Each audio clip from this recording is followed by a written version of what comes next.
Hey, it's Mina. If you enjoy listening to this podcast, click the subscribe button so you don't miss any new episodes. Also, please take a minute to rate the show and leave a review. Keep in mind that my mom reads all of them. Before we get to today's episode, I want to tell you about some other great ESPN podcasts. First, there's my daily show, ESPN Daily, where we bring you the most interesting story in sports every day in about 20 minutes. Also, on the latest episode of That's What She Said with Sarah Spain, Sarah talks to 5-time NFL Executive of the Year Scott Pioli about his enduring friendship with Bill Belichick and what it's like to be married to Bill Parcells' daughter. Plus, the end of the college football season means the beginning of NFL draft season, and the First Draft podcast with Mel Kiper Jr. and Todd McShay is back with new episodes every Wednesday leading up to the draft in Vegas. Download and subscribe to ESPN Daily. That's What She Said with Sarah Spain and First Draft wherever you get your podcasts.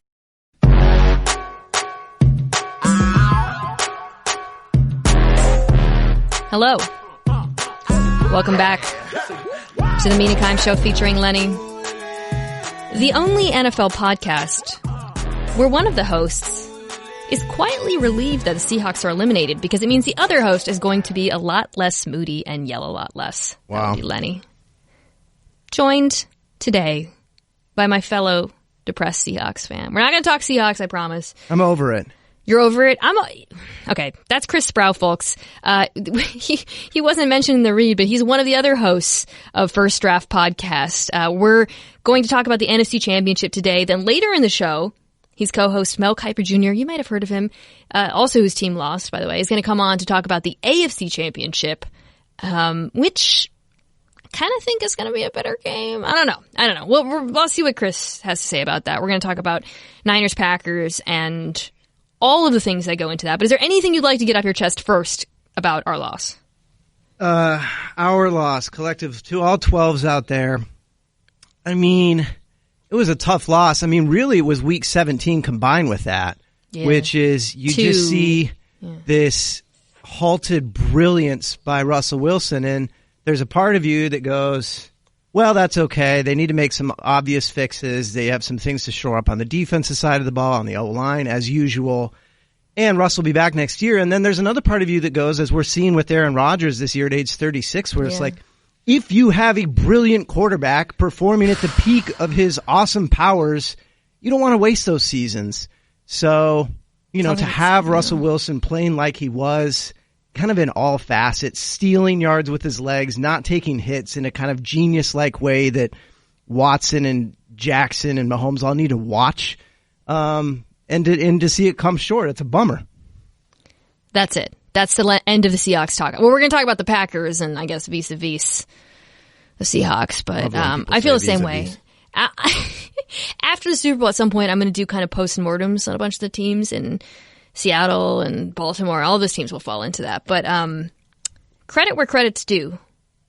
Aaron Rodgers looked really good in this game. And I ahead of it, Bill, Jesus. I spent so much time talking to Bill Barnwell now. It's like when you start calling everyone your dog's name or your husband's name. Don't call me Lenny. You wish. I said it was entirely plausible he would put together a much better game, quarter, half, whatever, than he has all season, and that was the case. That said, he had a lot of help from the Seahawks defense, right? I mean, at one point I saw Davante Adams, I think, had more separation than any wide receiver in the... here it is. Here's a stat. It's from Next Gen Stats. He was open, which they classify as 3 yards of separation, on 64% of his targets on Sunday. That's his highest rate ever. So, on one hand, I want to give Rodgers for credit for, he was throwing deep, he was taking risks, he was throwing into tight windows, he was doing all the things he hasn't done in the second half of the season. But on the other hand, Seattle's defense is very bad. Yeah, on the case of the acquittal of Davante Adams as a deep threat, the Seattle defense is being called as an expert witness on the part of the defense of Davante Adams. I mean, the fake rub route. That's really cool. But man, I want to relive it. These are great throws to a wide open receiver. So both of those things can be true. One of them is an indictment on the defense. One of them is a compliment for Aaron Rodgers. Yes. Hey, some of them were great. That the one to Davante on third down on the final drive that iced the game before the Jimmy Graham, right? The up the sideline. So on one hand, somehow Ugo Amadi, who has never started an NFL game, I believe, right. Seahawks rookie, was defending Devontae, who, by the way, they were able to, well, I'll talk about that in a second, to get whatever matchup they wanted. But on the other hand, it was a perfect throw by Rodgers, right? Like, even with the coverage and all of that, his touch on deep passes in this game looked better than it has all year, Chris. It did, but, he's got a game coming up against a team where he was unable to complete a deep pass. And I really think it speaks to Devontae Adams just being really open, knowing that that's the guy you have to cover. I mean, it's just the flaws with the Seattle Seahawks. We're not talking about the Seahawks, but on the season were exposed in that game, and there's no way around that. And it's a credit to the Packers that they did that. Credit to their coaches, and certainly a credit to Rodgers, who's had the classic regression season. Right. But he's got a tough one coming up. It's interesting because Devontae Adams was really, I don't know, I don't have his target percentage in me, but he was pretty much it in this game, yes. Right? Which is always the criticism, or has been the criticism of the Packers all season, that after Adams, it's like, well, you could throw some screens to Aaron Jones, but, and obviously Allen Lazard got hurt, but, even with that, it's always amazing to me when you're looking at an offense where everyone knows the ball is going to go to one guy and the defense still can't figure out how to handle them. Now, some of that is the lack of talent in Seattle. Some of that is bad coaching. I mean, at some point, I thought they were going to double team, whatever. And then another credit, and this is more to the Packers, and I think thinking through how they're going to play San Francisco's defense in this matchup, LaFleur did a great job scheming him open. Ton of pre-snap motion in this game. Rodgers was money on play action. I think on the first touchdown, I believe that was off of play action to Devontae Adams and just killed Bradley McDougald. But in any case, I thought LaFleur did a terrific job with some fairly limited personnel. He did, and I think he was matched by some fairly limited personnel in key spots on the Seattle side of the ball. Again, all right, let's San Francisco. Talk about that. Talk about what you saw from the Packers offense and how you think they match up with San Francisco. So just so that we're not dwelling in the depressing. Well, let's just think about it this way. I mean, this is the thing I can't get over, and work with me on this analogy, but this is the couple that broke up, like 4 weeks ago, and we're saying, and they get back together, and you kind of go, oh, that's not going to work out. And then you realize, of course it's not going to work out. You guys just broke up. All the flaws in your relationship are so obvious. Now, Green Bay went to San Francisco again, basically a little over 4 weeks ago, and got absolutely trucked, 37-8. Demolished. And so our job here, if we choose to accept it, is to try to talk ourselves back into this relationship. But again, I can't get that breakup out of my head. And I don't know where you are on this one. I mean, Kyle Shanahan's doing his damnedest to try to do it. He's saying, don't be that stupid. Don't buy into 37-8. But everything about that 37-8 looks somewhat repeatable. Probably not so much, not by such a margin, 29 points. And the funniest thing about that, and I have some stats to back it up, is D Ford didn't even play in that game. That's the other thing. It's like, okay, I'm going to try to talk myself into this. I'm going to say, hey, Rodgers looked better. You guys broke up, and you didn't even know about his gambling addiction. This Niners defense is healthy now, right? Yes. Like, this is way worse. I mean, here are some numbers from the first game. Rodgers, 0 for 7 on 10-yard plus passes. 104 yards, Mina. 3.2 yards per attempt. Playing from behind. 0 for 14 on third down. I don't have the numbers in front of me, but I believe he was 45 for 32 on third down against Seattle. That's an approximation. So, I am not sure there's anything to be learned from this Seattle game that translates to the Packers game. And the other thing, by the way, about the Seattle game, even though Rodgers was very good throwing deep, he wasn't moving great. Nope. He wasn't improvising in the way that he historically, that's sort of been his bread and butter. And my big takeaway from watching that Niners defense against Minnesota, if you can't move as a quarterback, good night. It's over. Yeah, and one thing that really stands out to me here is that that first matchup, again, this was week 12. This wasn't week 2. It's not a different football team now. This is week 12. By the way, the Packers, after this game, won their next 5, so they figured something out, and maybe they weren't a terrible team when they went into San Francisco. But again, in week 12, pretty easy competition, but yeah. Bosa and Ford weren't on the field together. And, I went back and looked at a couple plays in this game. Very first drive of the game, Packers get the ball. They're deep in their own territory. And sure enough, it's like, oh, okay, here we go. Fred Warner gets a sack. Well, you look at that play. The San Francisco 49ers brought an extra defender. Rodgers didn't see anything. The strip sack happens. Bosa lands on it at the 5-yard line. It feels like ball game. Turned out to be ball game. You know what's funny, Mina? They don't have to bring 5. Ford and Bosa are getting home on 40% of dropbacks right now. Not sacks, but they're getting pressure on 40% of dropbacks when those two guys are on the field.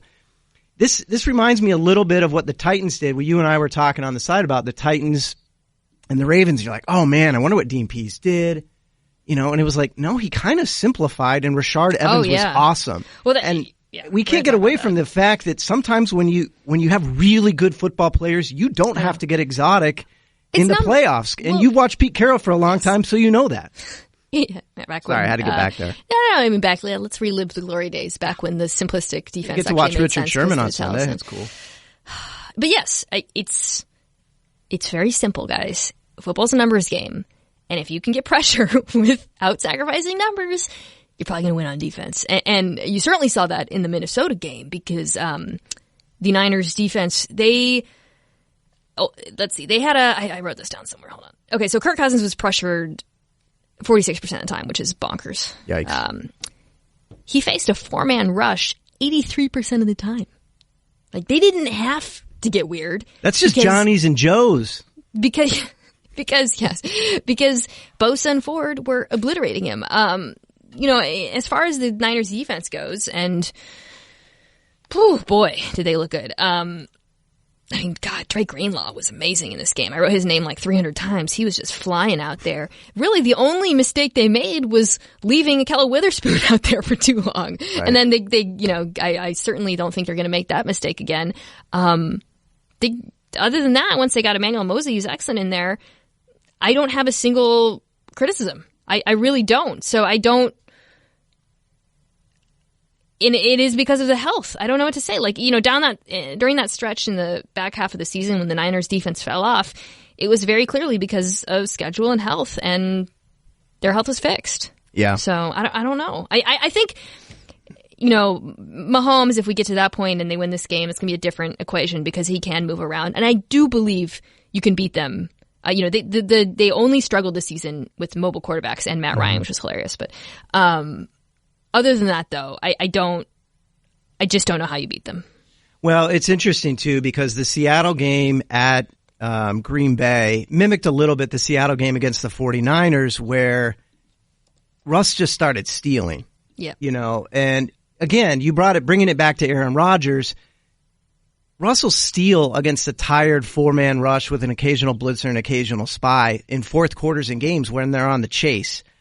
I don't know if it's a situation where Rodgers can feel like he's stealing it. He's not going to throw a lob to DK Metcalf. Man, I'm making this way too much about the Seahawks.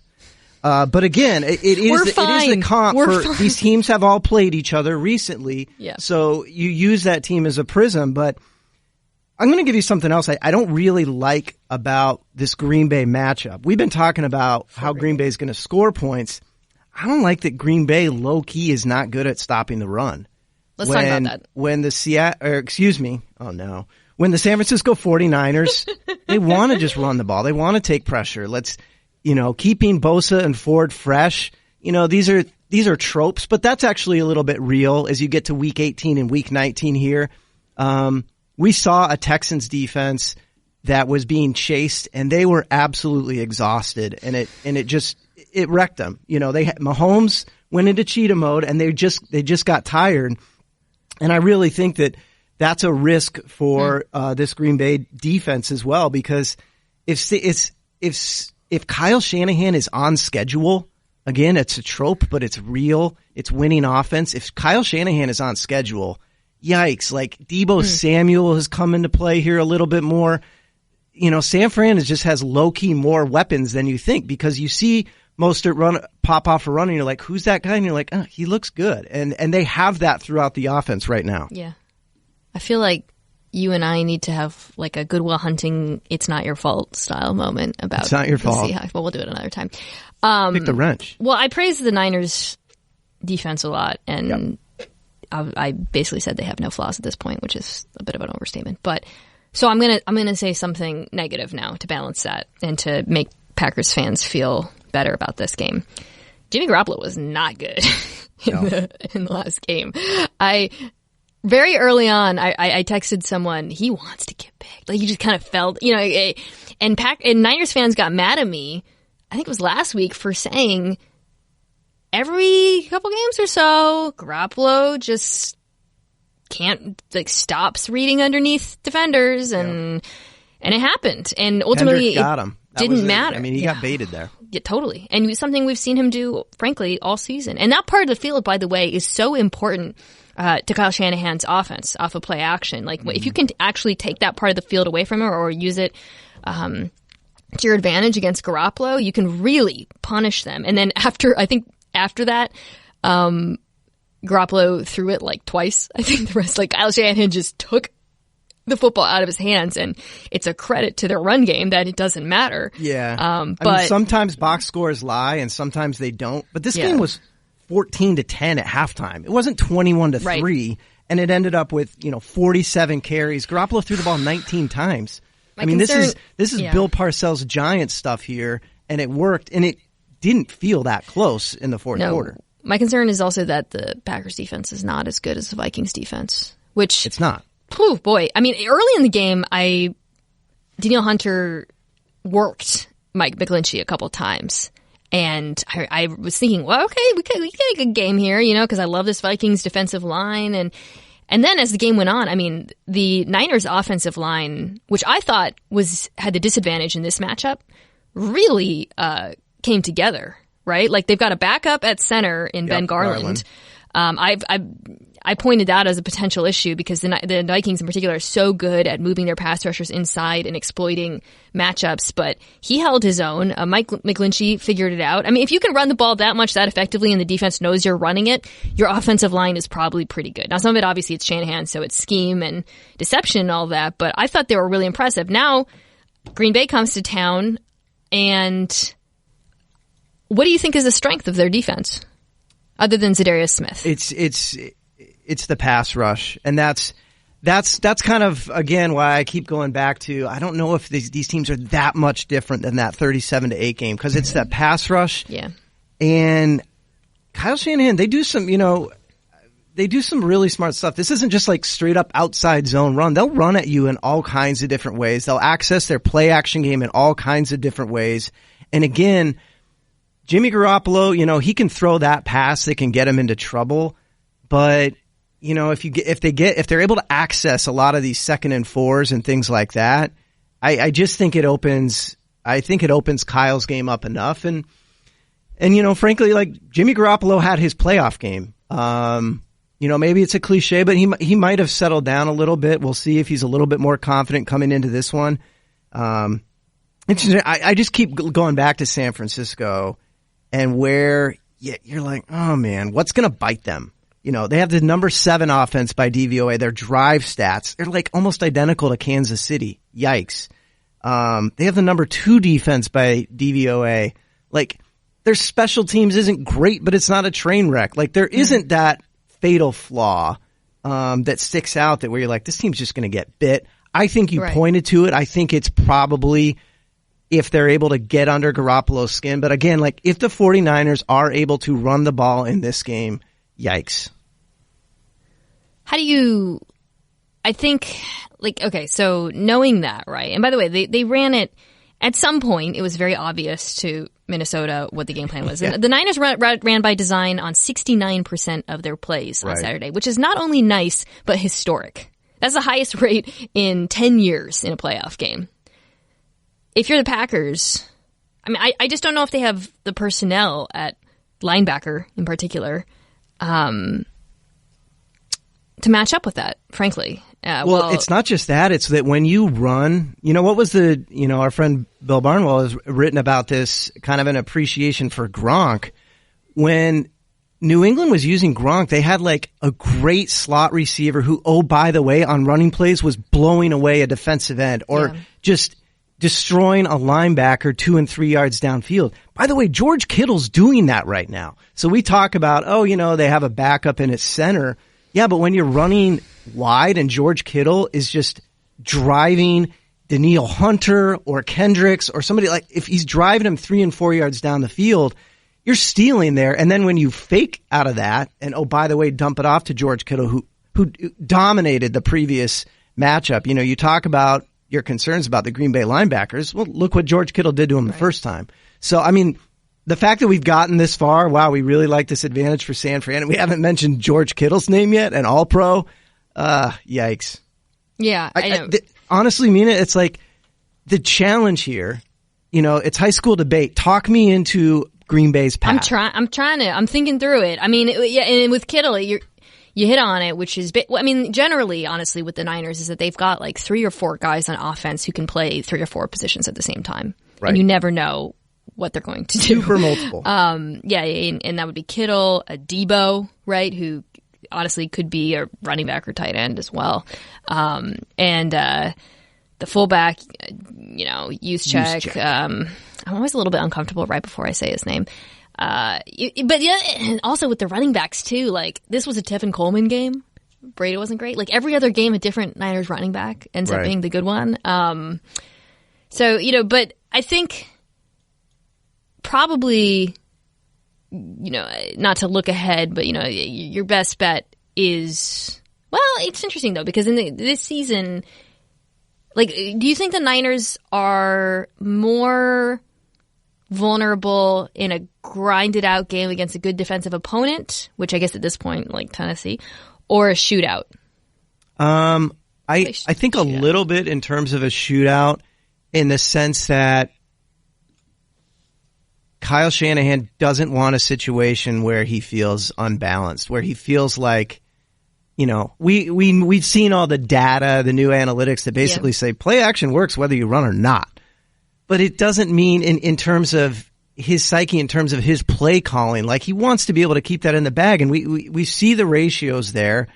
And again, like Dee Ford and Nick Bosa really fresh, and sometimes Dee Ford popping inside. They're doing, 4 aces type stuff to get their pass rushers free. Like those guys are scary if they're tired. They're terrifying if they're really fresh late in games. So yeah, I think I'm probably speaking for any old ball coach here, but I think they're probably more vulnerable if they get into a shootout type situation, because you keep going back and saying, is Jimmy Garoppolo going to do it when it's on him?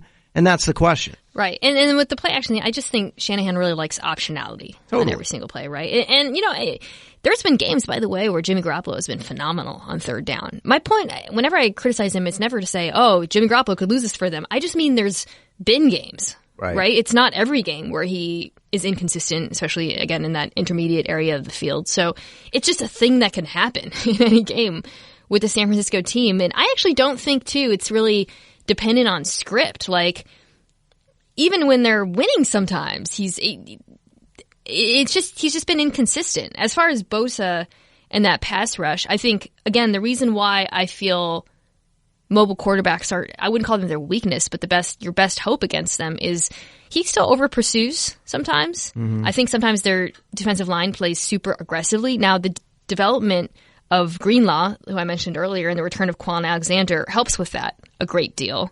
But I think if you can extend the play against them, I mean, this is true of any team. I think that's your best shot. Mm-hmm. Yeah, I mean, the other thing that can just pop up here is, if you want to pick a category, San Francisco wasn't like a top 10 team, and they fumbled the ball 15 times this year. They had some giveaways. They gave the ball away 27 times. If you just want to like break a box score odd playoff team, how does a team lose 37-8 and then beat a team a few times a week later? Like, I mean, watch the first 10 minutes of Kansas City versus Tennessee, and then say your quarterback is Jimmy Garoppolo and not Patrick Mahomes and say that, of course you can lose playoff games like that. And you can lose them at home. If you have the best player on your team, arguably, or the best weapon on your team, fumbling punts at the 5-yard line, you can lose to anybody. Right. Ask the Patriots about the Dolphins, so yeah, absolutely they can lose. I just think San Francisco's going to have to do some self-inflicted stuff because, Bear Bryant speaker, in terms of just like Johnny's and Joe's, like hat on hat, I don't think, again, back to the original point, these teams are that different than the teams that played in week 12. And by the way, there's D Ford. And by the way, Jared Veldheer is out there. Shout out to Hillsdale College, my alma mater. But Jared Veldheer is out there. The guy was retired at the beginning of the year. Yeah. So, Green Bay's had to do some duct taping on their own time in terms of, even though these teams are, at this point in the season, relatively healthy. It's interesting. Mina, I pulled a stat. So if you beat a team by 25 points during the regular season, the last 10 times that has happened, this is ESPN Stats and Info, shout out, those teams have won. They've repeated that happen. The interesting thing here, point spread alert, it's by 8.4 points. So the blowout didn't happen. Generally speaking, these two teams, they're playoff teams, and it kind of normalized and it turned into a good football game. The average margin was 8.4 points, so, a touchdown. So, of course, you expect a closer game. We're just trying to find a way to make up all those points. So the formula for the Packers here, Jimmy Garoppolo has to throw a couple interceptions. Got to give him one. A couple weird special teams screw-ups. Rodgers has to look like he did last week and not like he did the second half of the season. Somebody other than Devontae Adams is going to have to make a few big plays, I think, in this one. Jimmy G? The other Jimmy G? Who's it going to be? I actually really like Lazard. I know he got hurt. Yeah. I've liked him all year, but I don't know, man. This is a tough one. I think I really, it's funny because I think I really like the Chiefs. I think they're the best team at this point to me. But I think the AFC Championship is a lot more close than this one. Maybe I'm wrong. I'm right with you. I was staring at this game. And by the way, again, the other one, who's going to beat you in the passing game? It could be Aaron Jones. I mean, Aaron Jones caught 49 passes this year. I thought he was going to obliterate the Seahawks. Ended up being... By the way, that was very Brooklyn of you. You still have it in you to be like, to drop Alan Lazard as an indie band that you liked before. Like, you're like, I knew Tame Impala in 2008. I was into Alan Lazard before anyway. You know what? I was into him because when he had his first breakout game, I was like, this guy's good. If he's good, that's some great fantasy team names are going to come out of this. And then I ended up liking him a lot. All right. Before we get to the AFC Championship, we're going to take some questions from listeners. Thanks as always for your reviews. But before we get to that, I want to tell you guys about DraftKings. Can you believe it's conference championship week? Time's up for 2 of the teams playing this weekend, but you still have time to feed your fantasy fix with DraftKings, the leader in one-day fantasy football. Draft your lineup and feel the sweat like never before. Every run, throw, and catch means more with the DraftKings lineup. It's simple. Just draft your lineup, stay under the salary cap, and see how your team stacks up against the competition. Nothing adds to the sweat of watching the game quite like having a free shot at over $750,000 with your first deposit. Plus, for a limited time, all new and existing users can get a deposit bonus up to $500. That's some extra cash to play with throughout the playoffs. Download the DraftKings app now and use code MINA. For a limited time, both new and existing users can get a deposit bonus up to $500 on your next deposit. New users, be sure to enter code MINA during sign-up, and you'll also get a free shot at over $750,000 with your first deposit. That's code MINA, and you can get a deposit bonus up to $500 only at DraftKings. Minimum $5 deposit required. Deposit bonus requires a 25 times playthrough. Eligibility restrictions apply. See DraftKings.com for details. Question. Lenny, for your thoughts. Ready to answer some questions with me, Chris? Let's do this. First question is from CHJHDCVBH. That's my burner. Well, this is kind of fun. If you were going to make a team out of just one player playing every position, so I guess you'd clone him, who would you pick? Modern era only, because otherwise it's just Jim Brown. Folks who come to mind, this is the answer I would give: George Kittle, Well, actually, maybe I wouldn't. Okay, George Kittle, Gronk, Cam Chancellor, Derrick Henry, Julius Peppers, Cam Newton, Kenny Easley, love that, Brian Urlacher. I have a good one. Okay. And I wrote this story one time back in the day. Cam Newton, when he entered the draft, was 6'6", 250, had just absolutely eviscerated SEC defenses as a runner, led the conference as a runner, and as a passer. 6'6", 250 is like a good night at Ruth's Chris from Nick Bosa, and he's twitchy. He runs 4.6. You could easily fatten him up. For this story, I talked to his JC coach at Midland in Texas, Mina, and he said, I wanted to put Cam at safety. He would kill people. Can you imagine peak 23-year-old Cam Newton roaming the middle of the field with his wingspan? It's literally Brian Urlacher. Remember, Urlacher was like 6'5". You could run a cover 2 with him because he just ate up the middle of the field.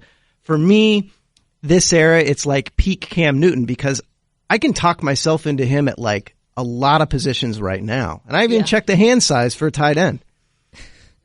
Yeah, I think Cam Newton's the right answer. Because you'd want a quarterback, and it's hard. Like you can get cute with like a Taysom Hill or something, or like a George Kittle and just don't throw it. But I think Cam, the optionality gives you and the strength is ridiculous.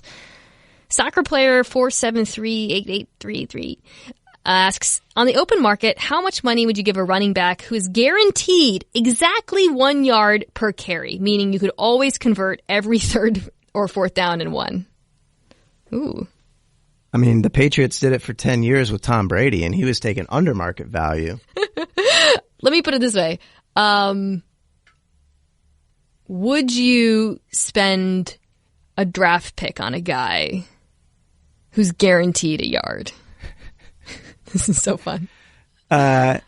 No, because I draft for upside, and 1 yard to me is not upside. No, but you know these seventh rounders are not going to keep around anyways. You have a guy on your roster is going to get you 3rd and 1. It's guaranteed. It's like he's an X-Men and his superpower. It's a glitch. It's basically like a glitch in the game. Yeah, of course you would. So his Wolverine all you got to get is to that he gets 1 yard. Because then every down on the field for you, every set of downs is 9 yards. I would pull the data on this. I would guess teams but it's 9 yards, but you need to get those 9 yards to access him. So in terms of a superpower, like it's like a really cool knife you have, but it's on your heel. And you got to like think of a way to position yourself to use that knife to murder somebody. It would completely, it's really weird. It would completely change the way you game plan. Yes. Too, in a very interesting way. Great question. All right. Weird Jay question. Snipe, all my questions are weird questions. Jay Snipe asks, this is a spicy one. Why is Drew Brees praised for winning 1 Super Bowl while Aaron Rodgers is criticized for winning only 1 Super Bowl? Oy vey. This is fun. Is that true? That sounds sounds like right out of like a Twitter hive based on people's fan bases. Please, first of all, that would absolutely be a topic on First Take. Having been on First Take, it would absolutely come by. So don't put this on Twitter only. And secondly, I actually noticed this felt to me like the first Saints playoff elimination where Breeze really started getting heat. You know what? People noticed this time. I think, Mina, is that there was a portion of Drew Brees' career where he was a compiler. I'll pull it up right here. 2005 through 2016, Drew Brees never joined the I Don't Throw Interceptions club that Tom Brady and Aaron Rodgers founded, where you could be brilliant and completely mistake-free. Russell Wilson has joined it. Drew Brees threw at least 10 interceptions every single season. He has 237 over the course of his career. So I would argue that criticism of Rodgers is because people think Rodgers is in the GOAT conversation in terms of his peak skill set, whereas I think Drew Brees is in the second tier of that conversation, and he's more of a compiler. He's more of a guy where over the course of his career, the numbers added up. Eddie Murray did it in baseball. It's just one of those things where you're like, oh, really? That guy's got 600 home runs? Yeah, he's a pretty good player. Right. When he broke the record at the end of the regular season, you started to hear a little bit of, how come we don't talk about Drew Brees and the GOAT? And then when the playoffs happened, you started to hear, that's why you don't talk about Drew Brees and the GOAT conversation, both of which I feel like are probably, not right. And by the way, there's also something that you can't escape with Drew Brees. It's that, all the credit for overcoming the shoulder injury that, 2004, 2005, we thought that might be it. But again, I also can't escape the idea that Sean Payton unlocked this guy, and because their careers run concurrently, and Taysom Hill goes out there and things, you're like, there's a lot of thought around the league that if the guy's playing quarterback for Sean Payton, he's going to be pretty good. So I don't know. I mean, it's interesting because the whole conversation around his time in Green Bay, he was doing amazing things, statistically amazing things, and winning a lot. And a lot of people believed that it was in spite of his coach. And I think with Drew Brees, we think it's a lot more because of his head coach. And maybe that's just... And it's interesting this season, right? Yes. The Rodgers thing this season has kind of become an interesting reverse referendum, especially as Rodgers struggled in the second half on Mike McCarthy. Oh, you bet. The 2018 Packers averaged 25.3 points a game. The 2019 Packers averaged 25.3 points per game. You can't write that better.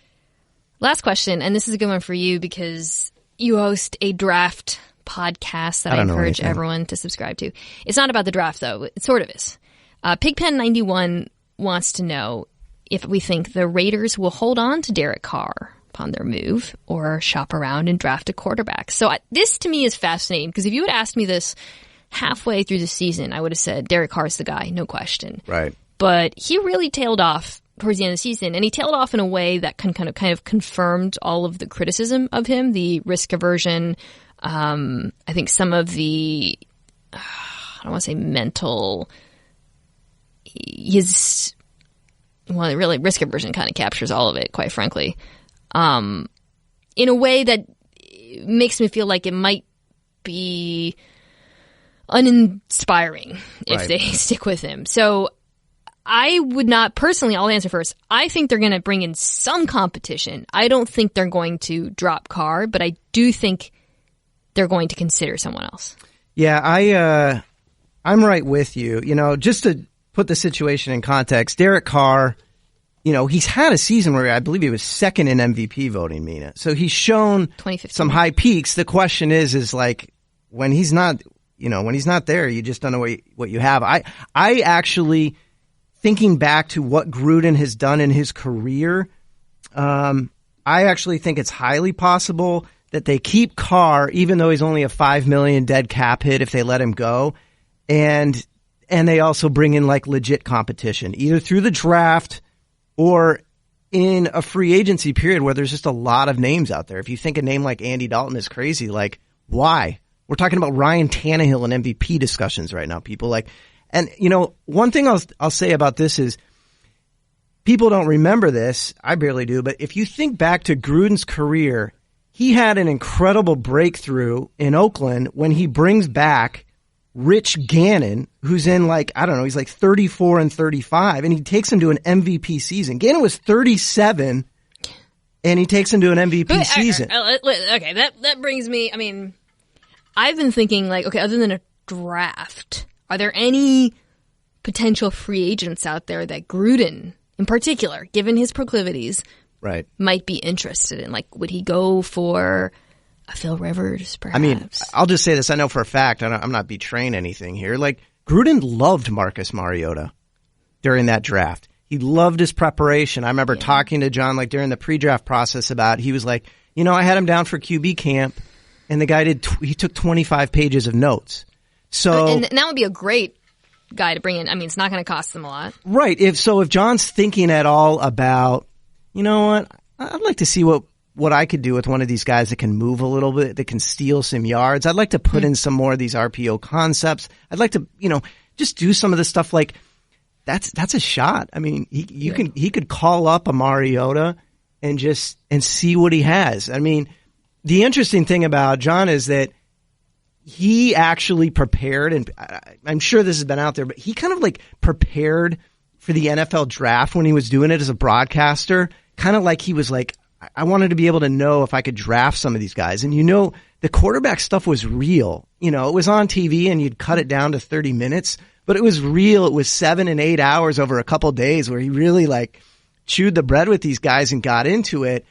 And so it's interesting because this, but like, you're always like, how did that guy get a big free agent contract? And you go back and you're like, oh, they loved him in the draft. The Patriots love Stephon Gilmore and they think they can unlock something.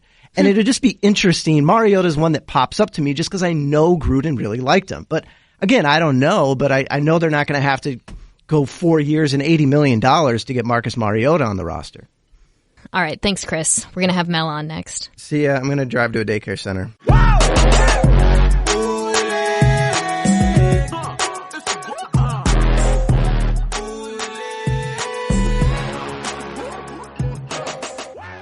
So for the AFC Championship, I am delighted to be joined by the legend, the guru, the expert, the savant, the swami. I'm not in front of a thesaurus right now, so I'm running out of nouns.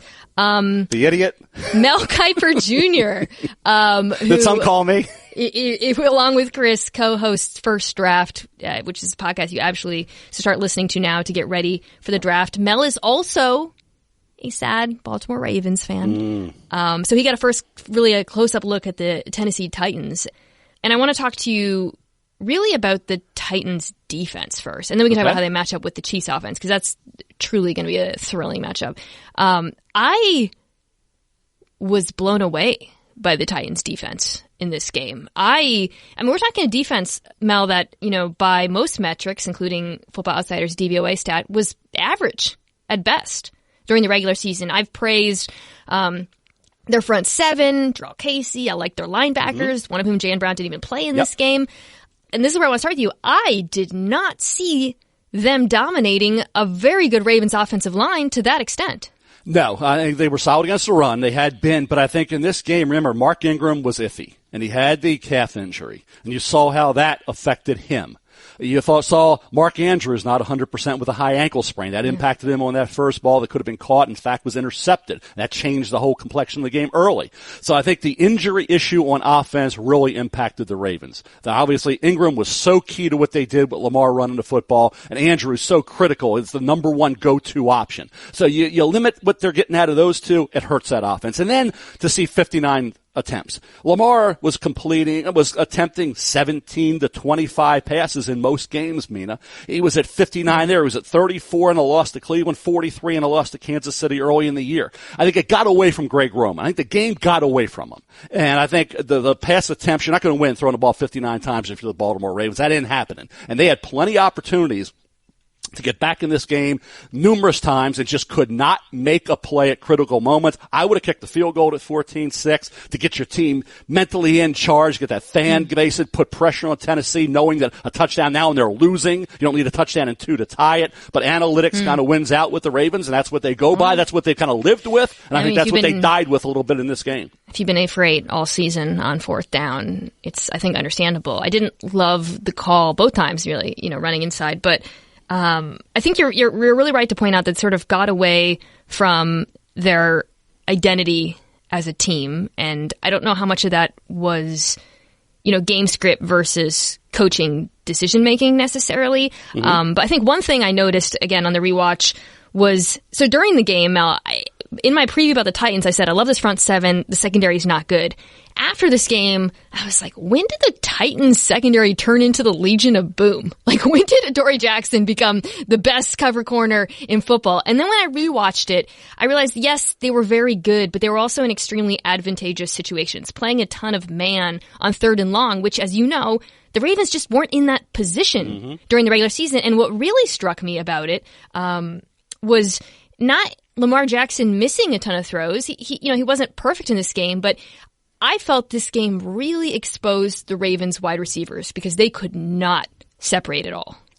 Well, they're not. They've never been a receiver team. They're a tight end team. They're a Mark Andrews, Hayden Hurst, Nick Boyle blocking, getting the ball to Ingram, running the football, throwing it to him. That's what they are. Hollywood Brown will catch a few. Snead maybe one or two. There were games where the receivers only caught 4 or 5 passes, and they were rolling up big numbers. This is a Lamar Jackson, Mark Andrews, Mark Ingram offense. Bottom line. And 2 of those 3 components were not 100%. Ingram not even close to 100%. And I think you look back, and I thought this going in, what do you have to do to Tennessee to beat them? You got to eliminate Derrick Henry in the second half because 75% of his yards came in the second half of games. So why would you eliminate? Because if you're up by 14-17, Derrick Henry can't be a factor. So I thought going into halftime, if the Ravens were only winning by 3-7 or Tennessee had the lead, the Ravens were in a little bit of trouble. If the Ravens had a 10-17 point lead, they're in great shape. And unfortunately for the Ravens, it didn't happen. Tennessee had control. Derrick Henry was able to be a factor throughout the game. And I think moving forward, you want to spin it forward, what's the key to Kansas City and Mahomes? They're going to air it out all over the place. Get a lead, get a significant lead, and then all of a sudden Tennessee's a different football team. I just don't think you can ever count out this Kansas City offense, which is the best left in the postseason. I felt so bad for Lonnie Johnson in the Houston game. And he wasn't the only player. At one point they were doubling Kelsey, but you just can't. There's so many playmakers in Kansas City that you want to double or bracket, and obviously you can't do that to more than one player. And I think it doesn't. You can take out Kelsey in a game. You can take out Hill in a game. You can take out Hardman in a game. Someone else is going to eat, right? Now, in the past, when we've talked about Mahomes, Mel, we've talked about the one thing you can do to stop him. I guess the way the Patriots had success last year was disguising their coverages, tricking him, which is really the only way you can stop any great quarterback. And I do think if I had to give one, reason to be optimistic about the Tennessee defense in this matchup is they're really good at that. Dean Pease, in particular, is really, really good at coming up with creative blitzes, creative pressures, creative disguises, which actually didn't really do a ton in the Baltimore game. But I think that's something they could use in the Kansas City game to try to stop Mahomes. Because you're right, if they're up at halftime, it's probably over. I would say it's over. Yeah. I would think if you can't have Henry, where, like I say, majority of his yards came in the second half, being able to pound at you, then their receivers don't get a lot of separation. Then you get balls tipped, deflected, off some hands, intercepted, and when it goes from bad to worse. So, I agree with what you said about Dean Pease. I have great respect for him. So I'm in Baltimore. He's a phenomenal defensive coordinator. Hey, Brent Venables is a phenomenal defensive coordinator for Clemson, right? He mixes up things better than anybody. Yeah. He gives you, he disguises, he changes things up. And it worked for a quarter. It worked. Yeah, it worked for a quarter and a half, and it was all over. And that's what happens when you have Burrow in college, you have Mahomes in the NFL. Now, those 2 quarterbacks are special at their respective levels because you can't stop them. And again, for Tennessee, it's tough. They seem to have that it factor. They have the it factor going for them. They're believing it. They're feeling it. But now you get Kansas City, who's a different entity entirely. Barring a horrible day where, like I say, mistakes all over the place for Kansas City, and they really overlook. And I don't know how you overlook anybody. You underestimate whatever Tennessee. I don't know how that can happen based on what they did in Baltimore. Point, But Kansas City. If Andy Reid can't finish this off. And I'm a big Andy Reid fan. I've known Andy for a long time. This is the game, I'd say, for him personally, this is as must win as any game Andy Reid's had probably in his his entire career. I want to talk about the Titans offense, because they're really, what they did in the last game was really freaking weird. The fact that, they were so outgained on yardage by your team, the fact that also, they didn't have a single drive that went over 45 yards. They won that game because of turnovers and field position. I know, yes, Derrick Henry was the star and he was phenomenal. You guys couldn't stop him, and I don't think Kansas City will have any trouble either. But ultimately, the Tennessee offense didn't have to do very much in the Ravens game. And it was a combination, as you mentioned, there's Derrick Henry, And also Ryan Tannehill hitting twice. One on a play action pass that I do not know how the Ravens defense didn't see coming. They sold it really well. It was like out of heavy. They had Henry deep, in the backfield, but every single person I know was screaming at their TV, they're going to take a shot. And they did. And then that, insane pass to Jonnu Smith. Yep. And that, Mel, I think brings up the other thing that's so bonkers about this Titans offense, which is they're scoring every time they're in the red zone. Now, historically, which is the other reason I would say aside from turnovers that they won, that's not usually sustainable. So I want to ask you what you think about, having seen this Titans offense, having seen how successful they've been since letting Tannehill take over in the red zone. Do you think they can keep it up?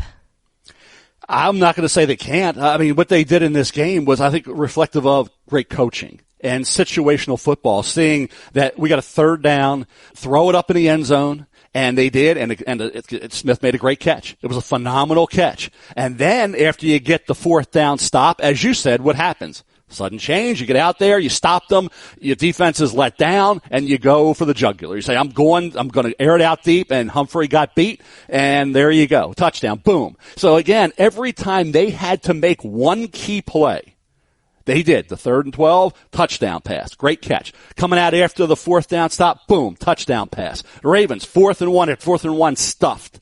Okay. Every time one team had to make a play, the Titans did. When the time the other team had to make a play, they didn't. And again, it was a rare game from that standpoint where not one point in time, Ravens can make the big play to Hollywood Brown. They got all that time. They have 11 seconds, right? Before the half. You think, okay, we're going to get a couple shots at the end zone. Lamar takes 8 seconds, throws it away. You got to kick the field goal.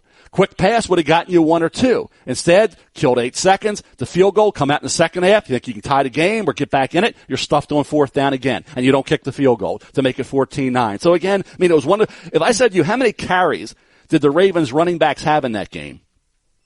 You would say, maybe 15 to 20, right? Yeah. The Ravens running backs carried the ball 9 times. Wow. That's not going to win a game. Lamar carried it 20. Lamar threw 59 passes. That's not a formula for success with the Ravens. And again, if Ingram's healthy and Andrews is healthy, we know it's a different football game. But hey, football's a game of injuries, and the Ravens weren't able to overcome it. And some of that was, I think, the game getting away from their offensive staff. What do you make of Ryan Tannehill? So if you're listening to this, I'm sure you know that Mel is the world's preeminent draft guru.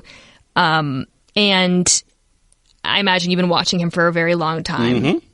It's just so wild and so unusual to see a quarterback like that not only, I think, have a turnaround or a streak later in his career. He's, I think, 30 or 31. But to do it over a sustained period, right? Because Tannehill has the one good game. Everyone's like, okay, cool. Yeah, Ryan Tannehill, he's athletic and he looks pretty good. He looks like he did his second year. Oh, wow, another one? Okay, all right, great. So he puts together this string of incredible performances. The playoffs come. He has yet to throw the ball over 100 yards because he doesn't have to, okay? I personally think he's going to have to more in the Chiefs game. I mean, in the Ravens game, if you guys hadn't turned it over, I do not think their offensive formula would have been nearly as successful. Like I said, they had very short fields to work with. But I think they're going to need a lot more from Tannehill in this game. What do you make of him at this point, Mel? Well, wide receiver. He was just a brilliant athlete. As a quarterback, you knew there was going to be he was a kind of a work in progress. And unfortunately, what happened with Ryan Tannehill was injuries. Yeah. And with the wrong team, the wrong organization, the supporting cast, whatever, he just couldn't stay healthy. And again, when he was able to be 100%, he had some good performances. He showed promise. It wasn't like he was awful. It wasn't like you would say he's this catastrophic bust. But again, here he is. He went to the right team. He picked the perfect spot to go to, knowing that Mariota was kind of there, but they were waiting to see, could he get over the hump, and he couldn't. And he seized the day. And I look back and I say, okay, there are quarterbacks, again, like Trent Dilfer did, that seized that opportunity. Came to Baltimore, had been written off. It was a former early first-round pick, was a Pro Bowl quarterback one year in Tampa Bay, had his moments, came here, and boom. And now I'm not saying they're going to definitely beat Kansas City because of that and say this is just Tennessee's year to do it, and they're going to go on and win a Super Bowl over the 49ers or the Packers. But what he's done is kind of brings back memories of that. But he's a great athlete. He's been an accurate passer.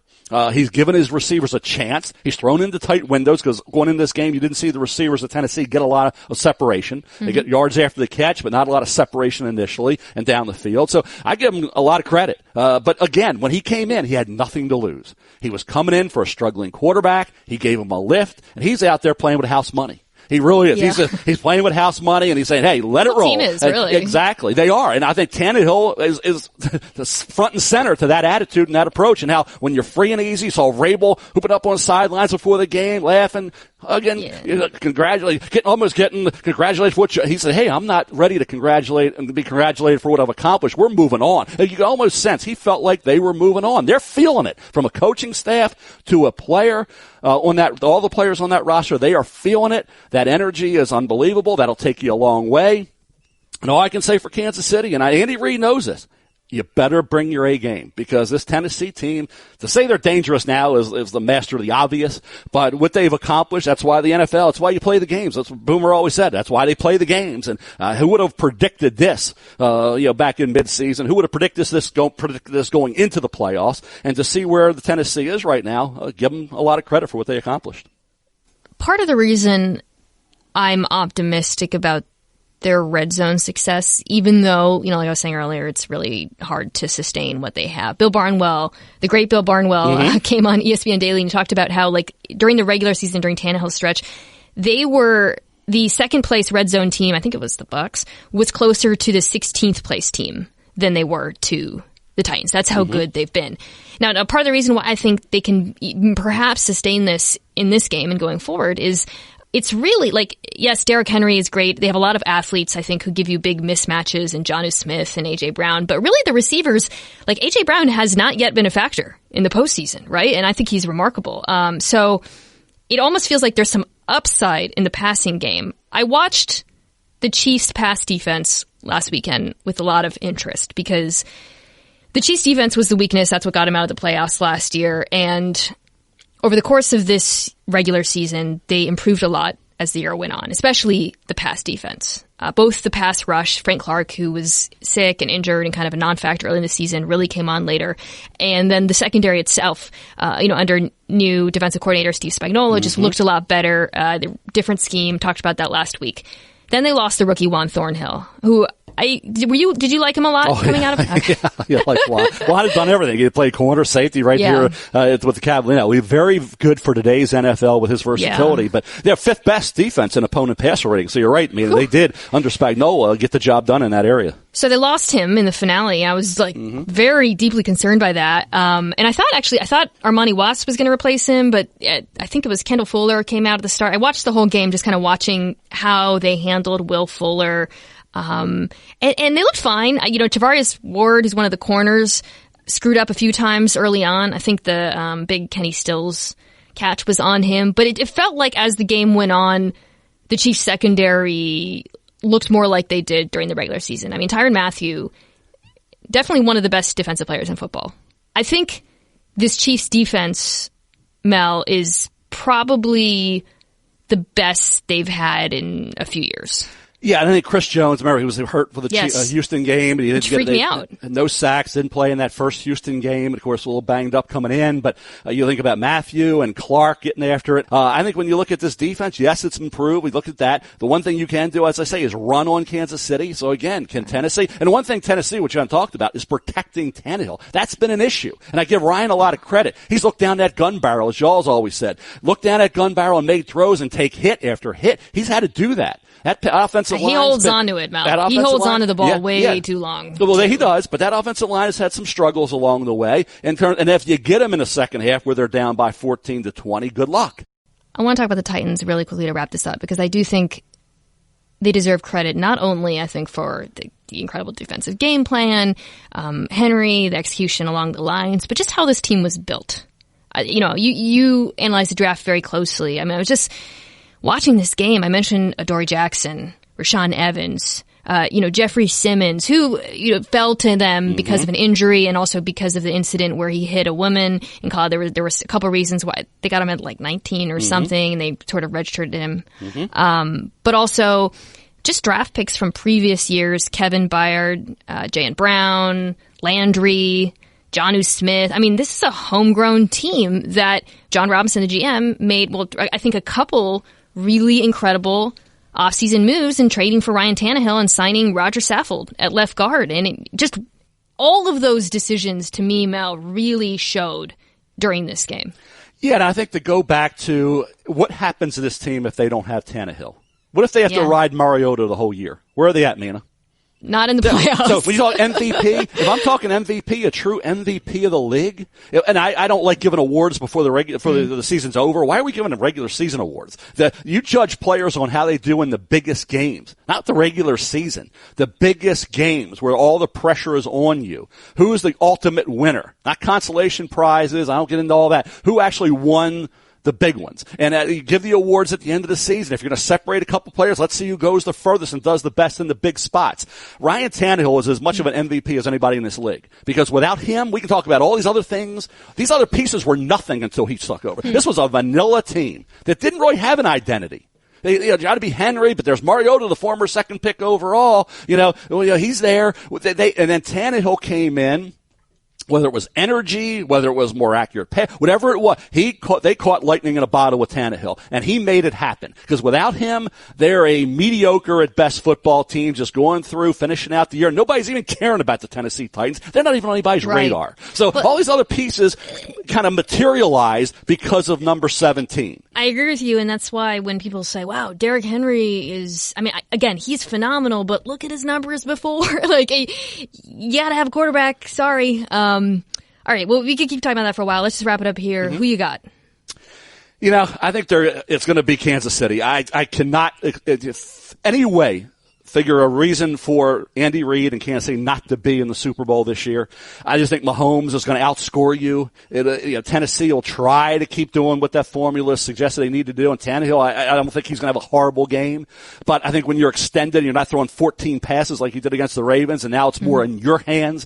I just think Kansas City, I'm going to go, it's like the same thing with Burrow. And nobody's outscoring them. They're going to put points on the board. They can get matchups you cannot handle. I'll go Kansas City there. I just think there's no way Andy Reid's being stopped this year. He was stopped last year by an offsides penalty, right? Remember that offsides penalty with Dee Ford? One mistake cost them a chance, and I don't think we're going to see that happen in this game. Let's do some questions. And now it's time for Dinks and Dunks. I'm getting paid for this, right? Question number 1. These are really going to be mostly draft questions because I got the expert in the house. If you're the Bengals, do you take all of the Dolphins' first-round picks this year and next year for Joe Burrow? Answer the question, Mel. All the draft picks. So they've got if they offer all the first round picks, only the first rounders. First round picks. First rounders this year, and then whatever is next year.